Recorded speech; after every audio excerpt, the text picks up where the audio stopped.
Welcome back, ladies and gentlemen, to the OPL semi-finals. I'm Atlas. This is Papa Smithy sitting next to me. And my goodness, the Chiefs have looked dominant versus Immunity tonight. And we're up to potentially the final game if the Chiefs continue this form. But we have to talk about the MVP. Swiper back on the Aurelia, multiple solo kills. Just looking so good. Yeah, Aurelia versus Cannon was always a great matchup for Aurelia, and no difference whatsoever. Swiper won that top lane, and excellent teleports like we showed in the post-game replay to unsettle the backline of that Immunity lineup. They had Karthus, they had ways to deal with melee damage, but that early in the game, we're talking about a 25, 26-minute game. No answer to the Aurelia with Trinity Force and then the Merc Treads. Yeah, and there's just wasn't a whole lot they can do, and we'll see whether it does come through in the bans here, but we've seen the bans have just been exactly the same across all of the games so far. But ladies and gentlemen, let's have a look to see what these teams are fighting for. Of course, the Direwolves yesterday taking out Legacy to put them into the grand final. It was a massive match, but the Direwolves managing to overcome potential adversity here because Legacy were looking fantastic beforehand, and now the Chiefs looking to 3-0 potentially, but Immunity now have a very tough road ahead of them to meet the Direwolves in the grand final. You have to think the Chiefs have a huge step in the door towards the finals. They're so close to it. Any win in the next 3 games will take the Chiefs to the OPL finals that they so desire after what was a very frustrating 2014 for that organization. Immunity, they really need to start picking for the mid game. They need earlier power spikes, less of the Swain, less of the Rod of Ages champions. Get something with a bit of power early because these games are ending fast. Yeah, it's getting a little bit frightening, but we'll see whether they can. We'll see whether they have the early game picks to make this one work. And I'm looking at Cheese here in the mid lane. He's played Karthus, he's played Swain, and hasn't managed to get to that stage where he's been impactful.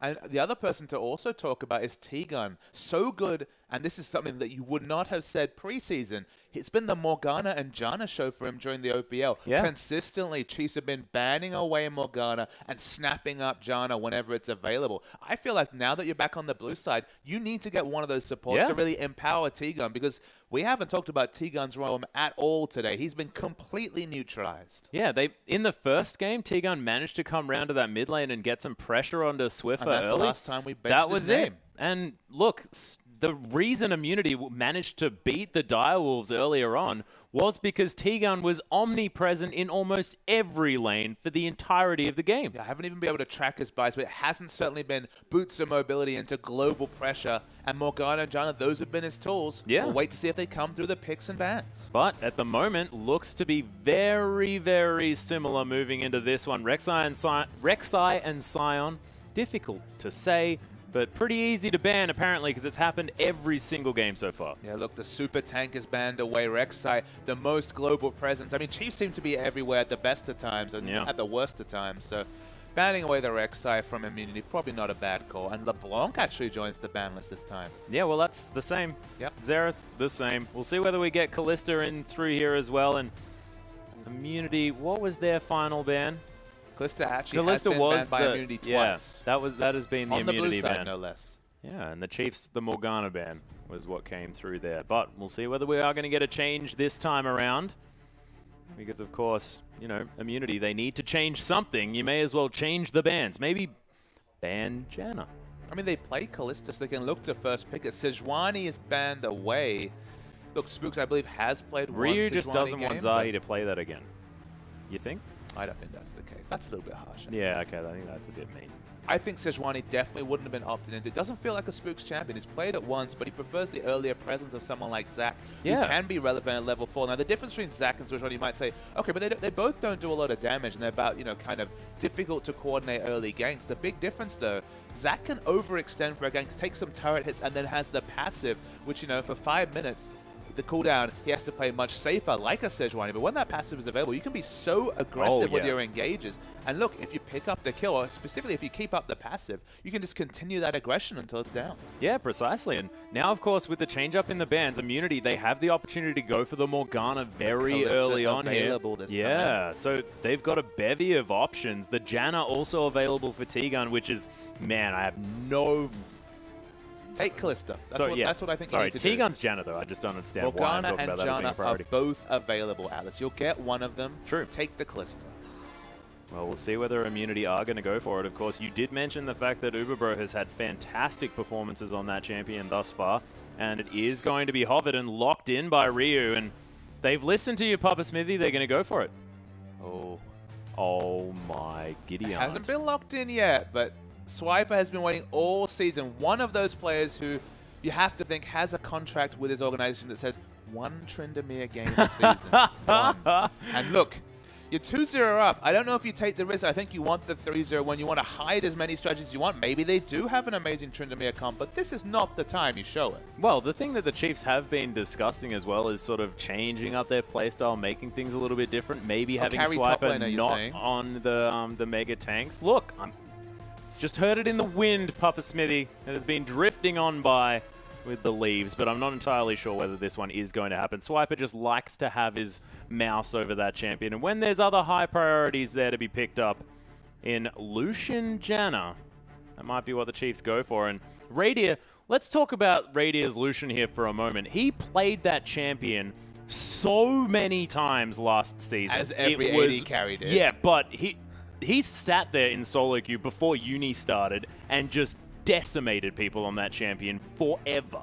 And Radier is a noted Lucian player. Like you said, Lucian does have a good matchup against Kalista, so maybe they're comfortable giving away to Kalista, but this could potentially be Kalista Morgana, not necessarily as a 2v2 lane, but Kalista with a Morgana takes away a lot of those initiation options. We pigeonhole Kalista into saying she's a late game carry, so you might think, okay, Papa Smithy said we want to see early game, mid game, why go for a late game champion? True. Kalista, when she gets Bloodthirster Hurricane, I don't know about you, but that 2-item cap, not many AD carries can recreate that. Of course, Corki, maybe he has the strongest single item cap, but 2 items, Bloodthirster and Hurricane, go so together well with the Kalista. The Ren sets can be strong. You've already got a squishy support and a short-range AD carry. And the Morgana's locked in. It's what I want to see, but they're bringing back the Nautilus. Yeah, Zahi's Nautilus coming out yet again. Didn't actually quite find the success on it the first time around, but the man has a lot of CC, and T-Gun potentially back on the Morgana. They might give it to Cheese here as well. Ryu may take it into the top lane. That might actually be Zahi playing it. Who knows? Morgana pretty flexible. And the Chiefs now able to mix things up continually. We'll see what they decide to go with here as well. They seem to be able to make team comps out of almost anything, and we're talking about different options. Cho'Gath is something that Swiffer hasn't played, which is, it must be getting difficult to find a champion he hasn't played thus far. He's played a lot. I think, look, he's moved with the meta. Cho'Gath definitely popular as an AP mid champion in China, in Korea, just coming across the scenes. So much safe wave clear and deals with a lot of assassins in the middle. You can't play Ahri against Cho'Gath because you go for all that beautiful dodging of skill shots and he eats you, which is, you know, not the best feeling in the world. They're not going to pick it up though. They're going for the backline diving. It's Aurelia and Zac again. Yeah, if it ain't broke, don't fix it, Papa Smithy. And of course, my goodness, the Zac coming through now, 2-0 in the hands of Spooks, and MVP performance from Swiper. Why not put him back on that champion again? And Aurelia is such a safe pick as well. Absolutely, the safeness is there. It is a carry top laner, but of course, is a very tanky initiation dive. It's not a Tryndamere, unfortunately. It's not a Tryndamere, so no Tryndamere this game, at least as far as we can tell. Stranger things have happened in the OPL. That's true. Immunity considering some final options. Maybe we'll finally see the leash come off and see a real carry top lane, but this is a champion we've kind of been demanding to see. We already mentioned previous to tonight, 5 out of 6 times, they've taken Maokai whenever it was available, even as a first pick. It's got a very good success rate for Ryu. So, I mean, Maokai would add a lot of safety in the top, does very well in a 1v2, probably the most flexible mid-game tank. It's locked in. And Ziggs, Athene's has been buffed, he's been buffed. It wouldn't be that big a surprise to see the return of the Ziggs. Well, in the hands of Cheese as well, who was just such a notable Ziggs player. He played Orianna, Ziggs, and Swain. He's locked it in now, and back to a comfort pick. Xerath only came in sort of later last season, but it was always those 3 champions sort of his main options to go to, and we'll see whether he's still got it, whether it comes back like riding a bike. And I really like Ziggs against teams that are excellent rotations, because look, if they get that 6th man push, if they get that huge minion wave, Ziggs just ults, you know, laughs about it, laughs in general a lot, and delays the game. And if you can get yourself to the late game, that's where Team Immunity shine. They're an excellent late game team fighting team, specifically around Uber Uberbro, who looks so good in their wins. He's on Kalista, who can do some big things in the mid-game to late. If they can ensure that the mid-game to late actually comes around after being basically dominated in the first 2 games, this could be the path back to a potential victory, just a return to the series for Immunity. It's not guaranteed at all. But you look at this lineup, there's a lot more mid-game pressure. There's a lot more comfort with the likes of Maokai, Kalista, Morgana. I like what Immunity are doing, and I saw you smile because Swiffer, he was like, all right, you guys really want to control this mid-game. Let's go all in. It's Twisted Fate time. Yeah, and I'm just imagining a Destiny. So you've got Twisted Fate coming through, and then you've got a Zac landing on top of everyone from nowhere. No one knows how far away. You do. 1300 range, of course, is how far that elastic slingshot is going to take you. But, of course, you can just gank from so many different directions. So the Chiefs able to have a lot of surprise attacks. But Swiffer has 100% of their losses on Twisted Fate. That's why you pulled out the finger. Yeah. Got it up there. 100%. That's the other thing. Only 100%. one of them. One of them. All one of them. But still, who knows? This could be the Achilles heel that Immunity can take advantage of. But let's head out to Pastry Time for an interview. Thank you very much, Alice. I'm here with Choo-Choo's once again, the mid laner for Legacy. And moving into our third game now, I have to say, pretty standard stuff from the Chiefs, picking a lot of the same champions from Game 2. Yeah, I agree. I mean, the only real different thing they picked is Twisted Fate, actually. So, so let's talk about Twisted Fate again, something I know you've played at least a couple of times in your career. What do you think of the pick, especially into Ziggs, who's haven't seen for quite a while? I think Twisted Fate doesn't do too bad against Ziggs because a lot of Twisted Fates run movement speed quints, and that can really help you deal with the laning poke from all those like bouncing bombs. I also think Swift is an amazing Twisted Fate, and he can definitely get like Rady going or Swiper again like last game. But I guess we'll see. Yeah, sad that Chopper's not here, of course, because we have seen Swift as Twisted Fate in action with the help of Spooks ganking a certain top laner. Shout out to Perfection, of course. We're playing in the finals, so we could see again Ryu getting picked on now on the Maokai. Yeah, I mean, Maokai is really like he finds it difficult to get out of ganks because he doesn't have like any dashes or gap closes. He's got his W, but I feel Chiefs, especially Spooks, knows how to punish Ryu, and we might see that again. Yeah, and even the bottom lane, we saw Spooks taking the Zac again, amazing gank pressure coming through, but adding the Twisted Fate in there, now you've got the extra pressure coming through as well. So I guess my question for you is, as far as early laning goes, Ziggs, very cheap, very efficient wave clear. Can Twisted Fate actually keep up so he can actually leave the lane with his ultimate? Yeah, that's actually a really good point. I think Ziggs can actually push in the Twisted Fate, and in order for Twisted Fate to actually roam and get other lanes going with Zac, with Spooks, he can get some like 4-man dives going bot.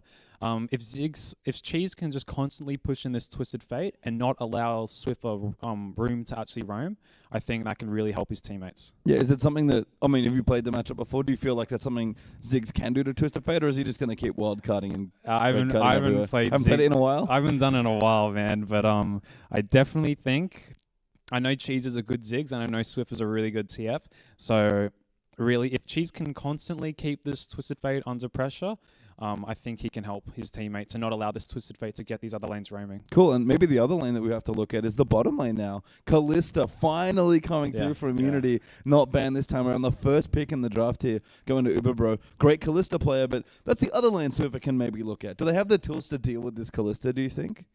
Well, Kalista's a very slippery AD carry just because of her passive, but with the lockdown from Twisted Fate, I think they can definitely deal with this like gold cards, and so Kalista can just follow up with so much more damage from his teammates. I mean, I feel like they've really got a good comp to deal with this first pick Kalista. Yeah, what about momentum here? I mean, you've been in situations, you've definitely been down in best of fives against the Chiefs before. Yeah. Is it hard in this situation when you're down 0-2 to pick yourself back up and win the next 3 games? It's definitely very difficult. Such like a formidable team such as Chiefs. I mean, you're down 0-2. Team Immunity really just need to like reassess, like think about the mistakes they've done the past 2 games and just try and like play their best for this possibly final game. Yeah, I mean, I guess the thing is, moving through, there's a lot of comfort picks here for Immunity. Does that matter a lot to you guys? And do you think it matters to Immunity that when you are down to just pick comfort champions and make sure that everything feels good in your, again, possible final game? Yeah. I mean, a great game to bring up was Winter Regionals last year. Like, we all just picked our comfortable champions, and it's actually a great strategy because you feel really good, and you sort of just play your own game. You forget about the score that you're down to, and you just play your own game, and you see how well you can do. Awesome. Well, we'll see if Immunity can, in fact, play their own game, because Game 3 versus the Chiefs is about to start. Thank you very much, Pastry Time and Choo Choos. And yes, of course, Immunity under a whole heck of a lot of pressure now. But the difference is they've got a lot of their comfort champions. Absolutely. They've got a lot more mid-game presence this time, Atlas, which might serve them well. I think a lot of the responsibility for keeping this Twisted Fate, this last pick of Twisted Fate, under wraps goes to Cheese. Of course, on Ziggs, one thing Ziggs has is wave clear. So what he needs to do is wave clear. And that's not all. He needs to get those aggressive wards down, those lane wards, just to make sure that when the Destiny comes through, it's predictable. I mean, in a perfect world, maybe he can throw the satchel charge down and interrupt the charge. That's probably not going to happen. But just keep Twisted Fate as accountable as possible, because if you take down his turret, if you ensure that his first roam isn't successful, whether it's predictable, whether it's counter-ganked, whatever the situation, you just remove a lot of the power of this Twisted Fate pick. Yeah, and it's also the fact that if that first Destiny isn't as successful, of course, Twisted Fates often fall off here as well. But ladies and gentlemen, we are into the match. Immunity trying to hold on now against Chiefs in this best of 5, down 2 games, and now looking to use the power of comfort picks to come back into this one. It took them a long time to get to comfort. The first game, they tried something different. I applaud them for that. Then the second game, it was almost a wolf in sheep's clothing. It was a very similar comp that was dismantled in the same way. This time, they're back to comfort. They're back to champions that really do well in the mid game. Ryu especially moves back to a champion he's found a lot of success on in his short tenure as a professional player in Oceania. If they're going to do some winning, they have to start it now. And look, at least they've set themselves up with a strong champion select. Yeah, you've definitely got to start doing some winning now in this stage of a best of 5, because you lose another one and you're definitely out. And that's going to be the Chiefs clean sweeping their way into the grand finals against the Direwolves. But Immunity, they have made moves like this in the past. They can potentially come back. And we'll see whether this is going to be the beginnings of it. Because, of course, we could still have a very long night ahead of us, ladies and gentlemen, if Immunity can make it through the onslaught that is the Chiefs, with Swiper back on the Aurelia, his MVP champion, and Spooks on his unstoppable Zac, who is just so scary. And there's some historical factors that really help out Immunity. It's a statistic we mentioned pre-game, but at this point, previous to this game, you look at Kalista for Uberbro, 2-0 with a 14 KDA, a massive KDA.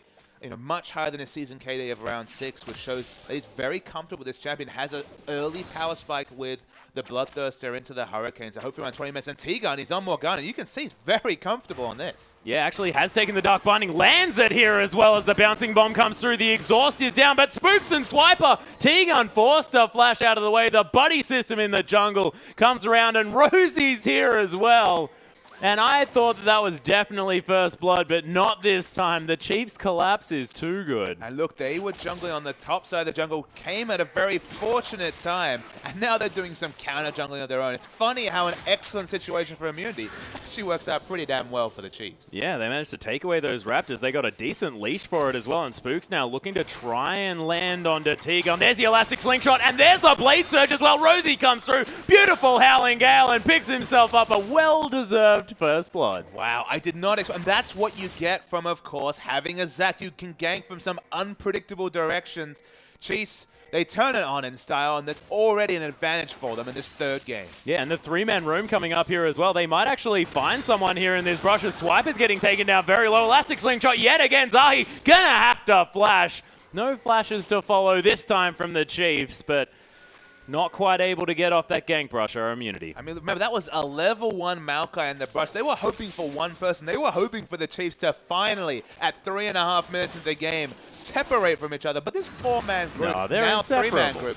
I mean, look, this team, as a lineup, has been together for a long time. And in this match, they're just going for the buddy system, and it seems to be working. Yeah, and Radier is very lonely in that bottom side of the map. You can see both of He's literally the only person in the bottom side of the map. Yeah, in fact, yeah, exactly right. He's down under, Atlas. It's very crowded upstairs, though, ladies and gentlemen, as multiple members of the Chiefs are putting pressure on this outer turret. Uberbro getting shoved in, potentially.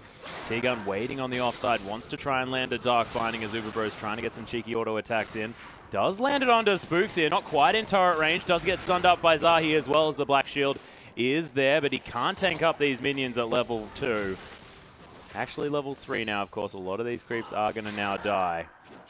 Remember, he does have a revive passive. It's not in too much danger there with Spooks from falling down, even though he was just level 2. All the action on the top side of the map. Lucian just freezing. No reason to enter that lane for the level 2 Maokai. It all shakes out. It looked really good for Immunity after that Dark Binding hit, but Swiffer didn't use either of his summoner spells then. Has used his Ghost subsequently, but still has Flash available. Yeah, and Cheese. Oh, bounces over Swiffer. That's a little bit frustrating, but Cheese, those bouncing bombs are going to continue to be annoying this whole game long. And one thing that we can talk about is the fact that Cheese's farming throughout this series has been brilliant here in the mid lane. He's always been able to keep up with Swiffer, is often ahead as well.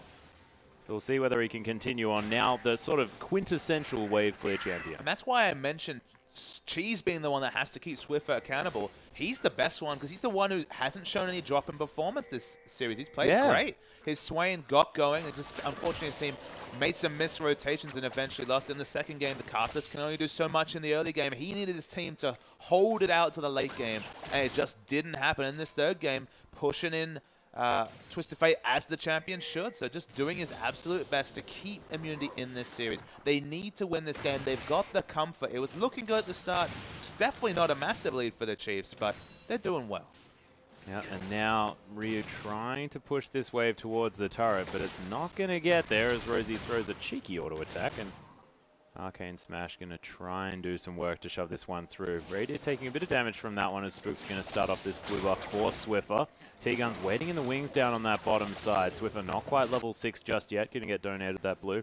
Not too bad there at all as he's looking to head back to the mid lane and pick up level 6. Very strangely, Uberbro rotating very early to the bottom lane. Doesn't even have a Bilgewater or anything with the semblance of a big purchase. There's still a bad lane matchup for Kalista against Lucian. Now, Lucian hasn't shopped, so he does have a small item advantage, but you want to avoid this lane until you get a Bilgewater, a Rika Boat, something to really make the matchup fine. We might see an engage. Yeah, there's the Black Shield coming down. They've actually engaged onto Rosie here as well as the teleport comes through from Swiper. He's looking to try and get in here. Destiny down as well. T-Gun's going to fall first. There's the gold card. Of course, it's available. Ryu takes so much damage. Going to flash a little bit late there. The Ghost down. The flash red card. Swiffer so comfortable on this Twisted Fate. Gold cards there. Uberbro, he's dead as well, and Swiper picks up that one. 4 early kills now for the Chiefs. We were talking about the early Destiny. Certainly worked for Swiffer. Yeah, the first Destiny, Feast or Famine, it was certainly an open banquet for the Twisted Fate. Yeah. And the best thing about it was actually something you missed. When you said it was a red card, it was actually a blue. He was out of mana even with the blue buff running through. Got the kill with the blue card, does the most damage of the 3, and then had enough mana for the second stun. So excellent Twisted Fate mechanics. They'll net a dragon from it as well. And suddenly it's panic stations already for Team Immunity. Yeah, already 2,500 gold behind. First dragon falls down for the Chiefs, and it wasn't because Immunity weren't playing aggressively. It's not like they were sort of ready to concede this game or anything like that. They made an aggressive move that should have worked, but the Chiefs collapsed. Their control of their map transitional plays and their communication is just too good. And I love the fact that you shout out communication. They're so often the proactive team. You can just watch this series, even the First Blood, the amazing Zac Elastic Slingshot level 2 initiate to pick up First Blood in the mid. But reactively, their communication, their status as an experienced veteran lineup in this Oceanic scene comes through just because in that situation, Immunity initiated a fight when Twisted Fate was already 6. It was always going to be an outnumbered engage. Yeah. Because Twisted Fate could just pop off the bot. There's nothing Cheese can do to stop him apart from trying to make him accountable by pushing in waves. They went aggressive, and then the reactive Destiny coming through was massive for the Chiefs. And suddenly, it's looking like struggle street for Immunity. Yeah, they do certainly seem to be parked there. We'll see whether they can move the car. Is Radio going to continue to farm out this wave? Actually, Piercing Light going to land on an Uberbro. Wow, that BF sword has really buffed up the damage on this Lucian. As just that passive proc and that one ability doing close to half of Uberbro's health. And they cannot get to this wave, and that Pierce not even able to find the farm. Which is why you wonder, why did they re-enter this lane? Uberbro was doing fine in a 1v1 versus Aurelia, getting free farm as you'd expect in an 80 carry versus top lane matchup. But he rotated down bottom as that gank was happening with just a Vamp Scepter and a dagger. There was no real impetus to do that. The dragon was not a real consideration. He should have just stayed top till he hit a decent item timing like the bilge water. Maybe in toasted with the blade. Oh, there's the knock up. The Let's Bounce to come through. Ryu. Oh my goodness, there was never a world where he was surviving that one. A Pouncy Castle in top lane sounds like a lot of fun for a Maokai, but didn't look like much fun to me. Not so much. Mega Inferno Bomb actually going to do a whole lot of work to Swiffer here, who's trying to dance out of the way of these ones, but it's not going to get there. Dredgeline not going to find it. Cheese, the flash bouncing bomb, and that's the 1v1 in the mid lane. Zahi didn't even get an assist. And that could frustrate with a solo kill from Cheese. It's been a bit of a solo show for Cheese this whole series, and he just caps it off with a solo kill on Chief Swiffer. Yeah, really nicely played. Swiffer was just sort of wandering around there, as you saw. It was an interesting play, as the Chief's going to be able to take down this one. Fate's Call in the bottom lane, though. Zahi's coming in. There's the ultimate to come through from him as well, and lands the stun to Rosie, but Radier going so aggressive, actually just flat out kills Uberbro there on the offside as T-Gun. He's going to take a bit of damage. Dark Bunny going to find a minion. Zahi in so much trouble now as well. Piercing Light, and Radier picks up a second kill in a 2v3. You cannot focus a support when the enemy AD carry has such a big item advantage. BF saw compared to what was just the dagger and Vampiric Scepter, the target focus in the 3v2 was appalling from Immunity, and that just pads the stats of Radier. Yeah, 2-0-2 now on this. Lucian has a gigantic CS lead, 50 CS ahead at 10 minutes into this game. And it didn't need to be that way, Atlas. They did not need to swap back. There was no impetus. It's Maokai. He can range farm. He can try to push. He was getting levels. He was doing just fine, but they engineered a gank. They lost, and the ganks are on. Yeah, it's on yet again here, as well as Spooks still has the passive as well, as Swift is going to pick up the aggro. This inner turret also going to go down, and Ryu, I mean, this is his most successful champion historically, but not so much this game, as Spook's just going to slingshot his way out of it, and I don't think this is going to deter the Chiefs at all. I mean, they can just take this inner turret. There's not a whole lot Immunity can do. T-Gun's going back, but there's no one else there. And the next time we get a chance to interview the Chiefs, someone needs to ask them the burning question on everyone's minds. What do they have against top laners? Or what did they have for breakfast this morning? So the Wheat Bix certainly will be the answer Oh, there, yeah. Atlas. But the top laners, whether it's Perfection, whether it's Ryu, they love targeting out these top laners. Swiper's already pretty damn good at the top lane, but when Twisted Fate and everyone else, Zach comes with a bounce party, everyone's always top. It just helps Swiper look like a beast. Yeah, and Swiffer somehow managed to dodge those two skill shots completely blind. Irelia is 4-0-2, and with 69 CS has a Trinity Force at 11 minutes. Yeah, 12 minutes into the game. That is absolutely ridiculous. As now it's a 7,000 gold lead at 12 minutes. We say that term a lot, but 69 CS for a Trinity Force, that is ridiculous. That is. And that is also 75% kill participation for a top laner pre-20 minutes as well, which is also a little bit ludicrous. Zahi's on the Nautilus. He has gank pressure. I mean, Zahi does one thing. He walks into lane and will knock someone up for a long time. He needs his lanes to do damage, but there's just no items across the board to do any damage. Of course, Maokai in a 1v2 just, has the Doran's Rings, going to work towards a Catalyst. Athene's finally committed, but of course that's for mana sustain and working towards the big AP item. Callista's got nothing to show whatsoever, and that's Trinity Force, Infinity Edge completed on the other side. Yep, Dark Bunny going to find Swiper here as well, as they're trying to get some damage down onto this top outer turret with 3 members, but Swiper seems to be more than enough to defend that one. And Swiffer now with free time in this mid lane. Free time for the other 3 members of the Chiefs there on the bottom side. Swiper not afraid of anyone, as Spooks is going to come round. Cheese takes some wild cards, but successfully navigates the gank from Spooks. And 10 seconds now until Dragon. And with Zahi towards the top side, you have to think this could be another one for the Chiefs, as the inner turret looks to be the aim right now. Absolutely. And Aurelia once again finds herself in a situation where no one can enter lane against her. Far too many items too early. Ryu on a much more favorable matchup with the Maokai. Can't do anything as the teleport's coming through. Yeah, there's the ultimate used onto Swiffer here as well. As Swiper comes through. There's the flash into the gold card. Oh my goodness. Swiper just blade surging Cheese to death there as well. Actually, the double flashes used from those solo laners. The outer turret going to fall down. Chiefs easy transition into a Dragon here as well. Dark Binding not going to even find Swiper. He's a little bit too quick now with that Trinity Force. Easy transition to whatever they want. Atlas can't quite finish the game The too Taj early for that. but everything is open to them. Whether they want more kills, whether they want Dragon, second Dragon, they're not going to have time to pick up a 5th Dragon, you have to think. There's just no ace in the hole coming through from Immunity. Okay, no Caitlyn on the map. I know, pick as I Caitlyn. knew you were going to talk about, Yeah. but the other I'm getting predictable. the situation is like Ziggs' ult is not on a short enough cooldown to clear the side waves that are being built up by Aurelia, who no one can enter lane against, by Lucian, who has Infinity Edge, and Azir working towards a Phantom Dancer against basically nothing coming out from Uberbro. Yeah. There's just nothing they can do. Only Cheese can stay in lane, and there's only so much one little Yordle can do. Yeah, and I mean, comparing the AD carries, I mean, I'm very frightened to tab over to the gold here as well, because you can see Radier is at 6.4 thousand to the 4,000 of Uberbro. That is disgusting. And look, he does have the gold for BF sword, but to say it's too little, too late is unfortunately just the story of Immunity today. They've tried something different. They went for this mid-game comp, but all the momentum was with Chiefs after those first 2 games. And there's just nothing they can do. Uberbro is going to find an Aurelia.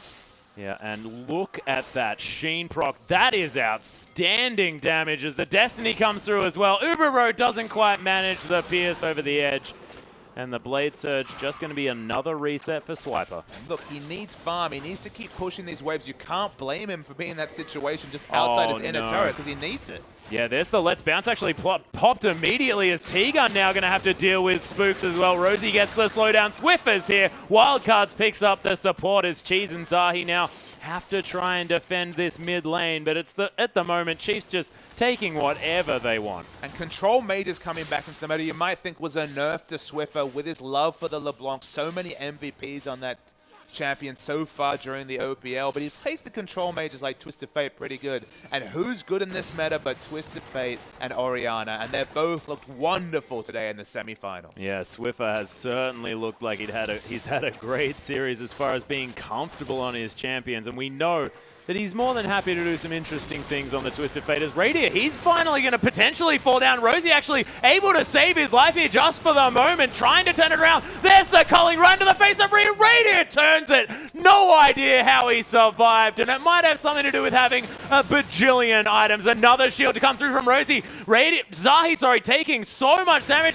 The piercing light picks it up with just the tip. Did you know it had that much range? I do now. This I learnt today, Papa Smithy, but Radier, that is what happens when you play 4 bajillion games on Lucian. He is so, so good. But that turn, that shouldn't have happened. I think we need to standardize that terminology. A bajillion's more than what? A zillion? I don't know. Who comes after Zillion? Zyra? Maybe it's more than a Zyra. More than a Zyra, roger. Not entirely sure. Swiper actually finding some resets here as well, as there's the Fate's Call to save T-Gun after the exhaust comes through. Spooks sort of just hanging out towards his bottom side. He's pretty small, as the Destiny has been popped. Not entirely sure why. TF has come round out the backside, and that's just going to mean Donation coming through from Swiffer. Yep, a little bit dead. That's fine. Maybe a little bit of overconfidence there, as Uberbro is now going to continue clearing out this bottom wave, unhindered by the potential mid laner. I mean, look, Immunity need time to find farm. Swiffer donating a kill gives them time. This is also what happened against Fortnite, okay? Swiffer picked the TF. They were ahead by an incredibly large amount of gold. They were. By, you know, about this stage of the game, and then they lost. I don't think it was 10,000 gold at 17 minutes. Well, I don't think they had semantics. a 602 Aurelia with Trinity Force, Merc Treads, and a Giant Spell. They could send 3 members at that Aurelia, and it'd be a triple kill. All right, well... yeah, well, they sent 3 members against Radier, and it's a triple kill as well. And that probably shouldn't be how that works. Of course, Rosie was there with some impeccable shields as well. Radier now has that Static Shiv at the same time. Almost has the Berserker's Greaves completed as well. This is a 2-item Lucian by 18.5 minutes into the game. Ryu probably shouldn't be anywhere near this lane. As what the hell was that crit? Here comes the flank. Yeah, and T-Gun, you're dead. So dead. As Radier's just going to throw out the culling because he wants to. Not entirely sure why. Just wanted to press the button. Maybe he was expecting a surrender at 18.5 minutes. I'm not entirely sure, but the ult came through, and Radier sent the message effectively. And Spooks finds a pick. Here comes Twisted Fate. Yep, Uberbro, he's going to get taken very, very low, but there's the Mega Inferno Bomb. Swiffer dies first. Uberbro trying to dance around this one. There is life in this immunity lineup yet. But Ryu is going to fall down on that top side, and this inhibitor turret is now under a lot of fire. And the bottom lane of the Chiefs have just given up on this crazy shenanigans that Swiffer and Spooks have been up to, and they're just going to take down the base of Immunity. And possibly even 4 members at once, as there's the ultimate to come through from Zahi. He's very tanky at this stage, but the rest of Immunity have to deal with the backline Swiper, who is shredding them apart. That was ridiculous. Off the screen, of course, ladies and gentlemen, but you have an idea of what happened. That was Swiper launching himself into the face of Immunity. Choose your own adventure. That's how it is with Chiefs at the moment. They can do whatever they want. I mean, Twisted Fate, he's been dying a bit. He's the only one that's really been punished, but Swiper in particular, with all the tank stats and the Trinity Force, can just wreck the backline of Immunity. Just insane. 8-0-3, a legendary performance before 20 minutes here as well. 18-3 is the score. 13,000 gold lead at 20 minutes into the game. If Chiefs have looked better than this, I don't know when that was. And look, what a great time to hit top form. It's, of course, the last match, at least as far as we can see at 20 minutes before they step into the grand finals against Direwolves. Impressive yesterday, but they're going to have to be worried with the Chiefs in just wonderful form. And patch 5.6, they look pretty good on the previous patches, but this one might be the best fit yet. Yeah, and I just want to have a glance outside. Of course, Chopper here with us today, and he's probably shaking in his boots just a little bit watching this game because the Chiefs just looking so frightening, and we'll see whether the Direwolves do have enough to try and bring it to them, because what Immunity's decisions were as far as that pick and ban phase went, it wasn't exactly what was going to help them here against the Chiefs. And there is, of course, no vision on that Dragon, mostly because I don't think Immunity are allowed to leave their base. No, I mean, they can, and they need to just pick up gold. There is always that potential of hitting certain item timings, but timings have been so far delayed. We finally see the Rod of Ages coming through from Maokai about 18 minutes in. Don't know if this game will last long enough, at least judging by the last 2 games, for him to complete the 10 stacks on that item. Twisted Fate has that. Zhonya's very much needs it because he keeps dying, so the stasis might be useful. The item timings across. It's just scary. Look at Radius. Got another BS, so he's ready for some more damage. Oh, yeah, he's got a heck of a lot of damage now. Went back, finished the Berserker's Greaves, got a longsword, got a BS sword. He's fighting at the bottom. No worries. Oh, he's actually taken a whole lot of damage here as well, but she's just gonna die as Radius gonna tank up the turret as well. There's the Monsoon just to keep him healthy. Uberbro so incredibly low as Spooks trying to play that frontline role. Zahi with a huge black shield. He's going to be able to take that one down. But you can see the super creep so difficult to deal with this early into the game. And there's a Swiper there as well, who no one wants to go anywhere near. No, at least they are understanding his item timers and respecting him. He's far too strong for them to deal with. But he's getting free push at the top. That opens up the bottom. They also take that down and go towards this inevitable win. Yeah, Spook's actually going to be throwing through the elastic slingshot. Ryu is going to be forced to flash. Very nice there, actually. Used his Twisted Advance to de-aggro from the potential kill coming through from the Transcendent Blade. So stays alive that time. Good Maokai mechanics, as we would have expected from him. Yeah, T-Gun actually going to flash Soul Shackle's Swiper for a unique tactic. Spook's going to flash out of the way of a bouncing bomb as well. Mega Inferno Bomb going to come down and get a bit of extra damage down. Cheese actually doing some work. He has a death cap built up, but he's got a lot to clear out of the way as Zahi now forced to use that flash. Gets knocked up here at the same time as the wildcards are streaming through. That is 3 inhibitors down. 23 minutes into the game, ladies and gentlemen. 15,000 gold the lead for the Chiefs, and they're going to go back. Yeah, 4 members with over 1,000 gold. Radiant with over 2,000 gold. The Super Mins are going to take 5 members and a heroic effect. Swiffer decides to die again. Yeah, no, he's good at that, though. You know, he's like 100% of the team's deaths. My goodness, I think they're going to be having a chat to him after this game. He always wants to be first in something. He saw the 8 kills coming through from Aurelia. This is the best statistic he could go for. Yeah, that is true. That is most definitely true. But look, I don't think Swiffer feeding a little bit is actually going to help hurt the hopes of the Chiefs this game. Because if you have a look at that AD carry in Radiant and the top lane of Swiper, I think that they can carry it. I mean, 3 item Radiant. Now the Mikael's completed for Janna. They're going to rush down the Baron. I don't know if Community have been outside their base in the last 5 minutes, so they're definitely not going to be able to contest this objective. Swiffer decided not to use Zonya's last time, so that'll be available for the next fight. Yeah, but if you think about, like, walking towards that Baron pit, it's like, you know, having to walk through, like, the forbidden forest of doom or something like that. Something very ominous and scary because, of course, the Chiefs just so much control over every ounce of the base. I mean, it sounds like a very scary force between being forbidden to go there and the doom that it Yeah, can be. there's doom and you're forbidden.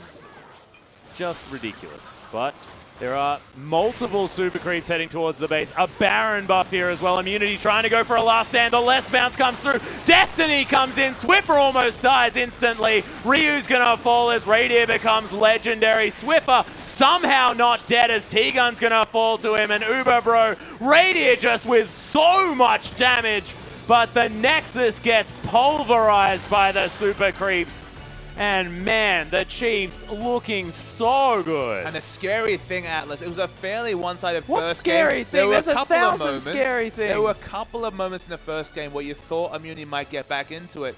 The games are just getting shorter. That last game only just over 23 minutes. The scary thing, Atlas, to compound, as you mentioned, all the small things in the games, is that they're getting better over that series. And they looked pretty damn good before. Yeah, but let's have a look at a replay just to demonstrate how this one worked out. And this is a brilliant turnaround by the Chiefs. There's a lot to talk about in this situation. Remember, this is Ryu and T-Gun. They'd sat in the lane and basically sat in the brush for a couple of minutes because they were looking for a gank. They engineered a situation previously where the lane swap was on, Uberbro was pushing in the top lane against this Aurelia, getting free farm. Now he swapped with just a Vamp Scepter and a Dagger. That's not going to really help him in a matchup against especially Radiant on the Lucian, because Lucian's a good laning matchup against Kalista at the worst of times. It does very well in that lane. So I have to think they were looking for a gank situation. This is all aggressive moves coming through from Unity. It wasn't necessary. The Kalista could have got free farm, come with most of her Blade of the Ruined King, and then fought, but didn't. And so they rolled this. Hey, we're starting this all up. Raiders looking to just push out. He's got the... He's level 6. Doran Blade. He's level 6. He uses his ult, but again, this is all initiated. There's no way for Ziggs to stop Swiffer, and you can see on your minimap, he's already coming through. Destiny is popped, and the kills just start coming. They've already taken out Morgana in this situation. This was all engineered by a swap that wasn't necessary. That's the big thing. The Flash blue cards get the refresh on mana, was Majestic Twisted Fate plays, able to bring this champion back into the meta. Then the second gold card comes through. Again, they outfought Team Immunity, but Team Immunity bit off more than they could chew. They didn't need to go for that engage. They could have just got free farm on the Kalista, get her close to the 2-item spike that would have helped them in the mid game. They went for the aggressive move, and it did not pay off. No, it certainly didn't. And when you've got the two people ganking the support who's level 3, they only, combined equaled the level of Radu, who had solo farm in that bottom lane. Level 3s, what are they going to do against the level 6 Lucian, who just does so much work here as well? And that's the thing. Although he only had a Doran Blade, you get so many stats effectively, gold stats of getting level ups, that he still had more items than that Kalista when she entered lane. And you saw the power he could put out. Yeah, but that's it from us, ladies and gentlemen. Let's throw it back to pastry time. Thank you very much, Atlas and Papa Smithy. And what an amazing series there, but a very dominant performance overall by the Chiefs and a well-deserved win as they'll move into their final up against the Dials. A strong from Immunity, but in the end, can't quite get it done. But here, of course, we have our results for the day. The Dials versus Legacy yesterday, 3-1 win there for the Wolves. And Chiefs versus Immunity today, 3-0, which means we have a very, very awesome-looking grand final coming up. So, again, great performances all around. And you know what? Let's check in with that grand final. There it is, our first ever OPL Split 1 final. The Direwolves are going to be taking on the Chiefs, second versus first. And you know what? After a fantastic OPL season, I don't think we'd have it any other way. But with that, we are done. Don't forget, next Thursday will be our grand final. But for myself, Atlas, Papa Smithy, and a big thank you to Chopper and Choo Choos for joining us as well. We'll see you next Thursday for the grand final.